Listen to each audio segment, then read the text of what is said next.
Do you sit around and stress over what to title your chapters, or maybe even what to title your book itself? Or maybe you don't stress necessarily, but when it comes to trying to name your chapters or trying to name your book, you're just kind of at a loss and have no idea what the title is going to be, where to start, what would make a good title, all of that. Hey, I mean, we're long form writers, which means that writing titles is a lot like writing blurbs or writing copy for social media posts. It's just a different kind of writing than novel writing. And that means that in order to do it, we have to take pains to get into the right headspace. So today I'm going to teach you 4 possible strategies for coming up with titles that will hopefully make crafting them a lot easier for you, okay? So stay tuned for that. Hi there, aspiring fiction author. Welcome to Fiction Author Business School. Do you want to write your stories with ease and confidence? Do you find yourself Googling how to write a fiction book or how to write a character arc? Do you want to create a fiction empire, but you can't even finish the story you're currently working on, and you find yourself doubting it will even be good enough? Hi, I'm Liesl. I too have been writing stories since I was just a kid. I wanted to do something about my fiction writing dreams, but got information overload every time I looked for writing help because there's just so much out there on the internet. I wanted confidence that I wouldn't disappoint my readers and a plan to publish regularly. I knew the foundation of any author career, including the marketing aspect, is a stellar and well-written story, but I didn't know how to be sure that my story was solid. I went on a journey to figure out what really makes readers tick and how to incorporate those addictive elements into my story. In this podcast, you'll find specific, tactical fiction writing tips, solutions to writing more words more efficiently, and secrets to mastering your author mindset. So, put on your fuzzy slippers, grab a notebook and pen and some chocolate, and let's write some fiction. Oh, where do I start on this one? I have had so many works, so many stories that I've taken inspiration from when it comes to crafting my titles.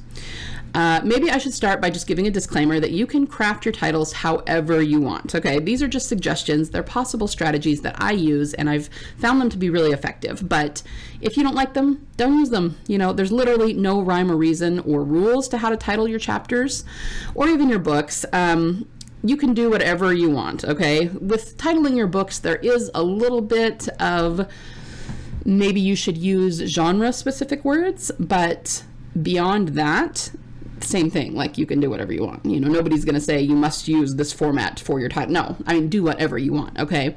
It is a good idea for book titles to go a little bit genre specific on them in order for them to be marketed more easily. But again, even that is super broad, and you can still do whatever you want within your genre conventions, which those are some really broad parameters for titling your book, right?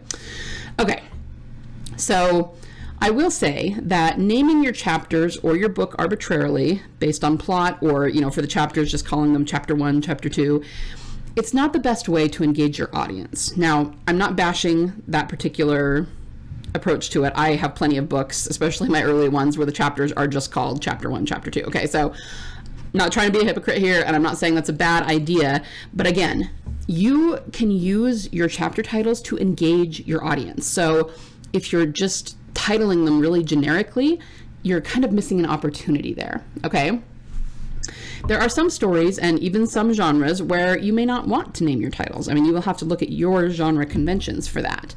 But here's the thing, not naming your titles, as I said, is a missed opportunity. Let me explain why. Naming the chapter, especially if the title is intriguing, will get your audience really thinking about it. As they read, they'll be looking for clues as to why the chapter is named the way it is. So you can create intrigue and you can create mysteries, more on that in just a minute, and you can actually get them to participate on a deeper level in the story as they read the chapter, okay? So how do we do this? I have 3 suggestions for you, and then I'm going to add in some examples so that you understand what I mean. I would suggest that you name your chapters either using themes, emotions, or cloaked plot facts. Don't worry, I'm going to tell you what these all mean. Okay, themes. I want to start with the film The Last of the Mohicans. One of my favorite movies. It's also from the 90s. This is the name for the entire story, the entire film. So this would be kind of on a level of naming your book rather than just the chapter. But I use it as an example here because it's such a good example of theme.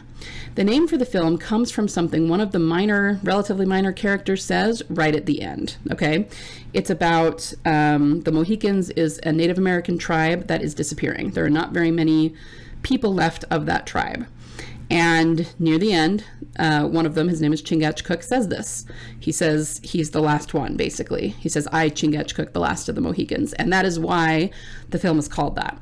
Now, this came from dialogue, and that's another way that you can do it, but I'm coupling together dialogue and themes here because generally, if it's said in dialogue, it also doubles as a theme. It's kind of the same thing. So you can take whatever the theme is and create a title out of it. It can be something the characters say. It can be more of a theme that you're trying to get across throughout the book. But if we go back to the chapter example, look at the chapter and figure out what the theme of the chapter is. First of all, are there any themes that maybe they're story-wide or book-wide themes, but you're illustrating them in the chapter? Can you create a title out of that? Can you create a title out of something that one of the characters says that is related to the theme? By doing this, you are not only emphasizing the theme, which is a good thing, but it's actually an excuse to really blatantly state the theme as a chapter title. Most of the time you can't really do that in the narrative of the story. Okay, so let's give an example. If somewhere in your chapter you write, I'm fine, she said, you're probably not going to name your chapter I'm fine, right? Unless it's an entire chapter about the character trying to convince someone she's fine when she's not. But then that just became a theme, didn't it? So using themes or significant dialogue is a really great way to come up with names for your chapters or for your entire book and have fun with this. Like, I love looking for things that I could name the chapter. It can actually be a lot of fun to find those things and pull them out. And hey, you might even learn something about your chapter you didn't know before. Maybe there's a theme in there that you didn't even intend, and then you see it and you're like, yeah, okay, let's name the chapter that, All right. The second thing you can use beyond theme and dialogue are the feelings or emotions of the characters or their current mental state, okay?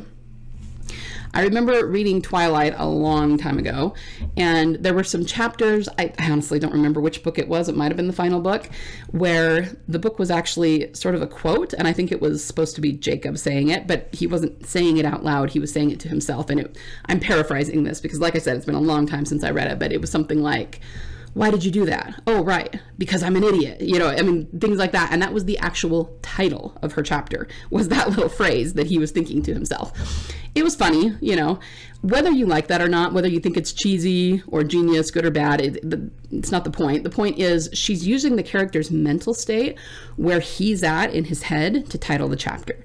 And that not only does it get kind of a chuckle from the audience, but it automatically tells us what he's thinking and where he's at with what's going on in the book. And that's actually really effective, guys. So of course you can be more subtle than that if you want. To go back to the previous example that I used of a character trying to convince someone she's fine when she isn't, you could go with I'm fine, or even just fine as the character, as the chapter title, right? But notice something, neither of these that I've talked about so far have really anything to do with the plot. So remember I said naming it just based on what's going on, the plot isn't the best? Well, if you're using theme or dialogue, that's very much internal. Theme is an internal thing for the reader, and emotions are internal for the characters. So I guess my point is that it can be a lot more effective to name a chapter based on something internal rather than external, which would be plot-based, okay? So now let's move on to number 3. The third suggestion is using cloaked plot facts. Now, of course, this is more external because it's plot-based, but it's also not obvious. So one of my favorite series of all time is the Wheel of Time series by Robert Jordan. And very often, Robert Jordan would either use symbols. He had various symbols that he would put at the beginning of chapters. This was a traditionally published book, and they had different vectors and things for different chapters.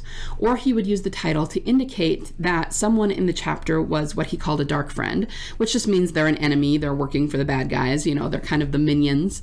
And he wouldn't tell us explicitly in the chapter or in the plot who it was. So it would be like there was a symbol for dark friends at the beginning of the chapter, and then you would have a handful of characters and they would just go about doing something that was maybe not innocuous. I mean, it's related to the plot in some way, but you would be reading it going, wait, which one of these people is the dark friend? He's telling us that one of these people are going to betray the main character, and we have no idea which one it is, okay? That's really smart on his part. It gets the audience thinking, it gets them involved in the story and looking for clues and talking amongst themselves. Okay, which of these characters do you think is the dark friend, and so on and so forth. This is a little trickier. I'm not going to lie. It takes a little more planning and a little more work, but it is super fun if you can pull it off, okay? So it would be, just to use a more generic example, if you titled your chapter Betrayal or something, and in the chapter it's about the protagonist and his 3 best friends, and he tells them a secret and tells them not to repeat it to anyone. End of scene. And then the reader is left wondering where the betrayal was. There was not actually a betrayal that happened in that chapter. Well, it was there and we didn't see it and it's not obvious, or is it just that one of the protagonist's friends is going to sell him out, and now the audience is wondering which one it is. See what I mean? And now they have to keep reading to find out, right? So those are my 3 suggestions.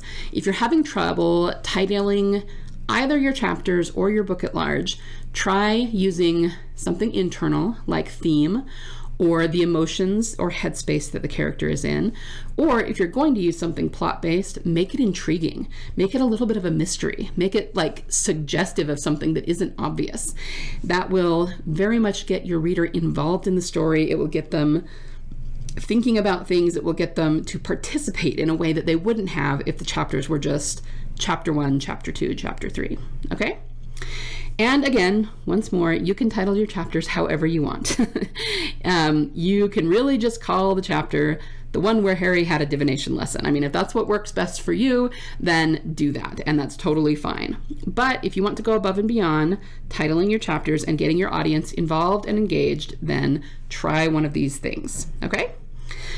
All right, I hope that's helpful. I hope that you can come up with some really fun titles based on that, and I hope you have a wonderful week of writing. I will be back next week, same time, same place. See you then. Thanks so much for listening today. Before you go, would you be willing to do me a solid?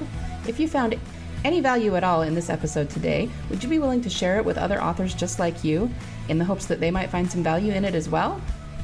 Happy story crafting this week. Remember, only you can bring the world the unique story that you are trying to tell. Only you can succeed in your own unique way in getting it out of your mind and your heart and into a medium where it can reach thousands, if not millions, of salivating readers. You don't have to worry about failure because there is always a market for awesome.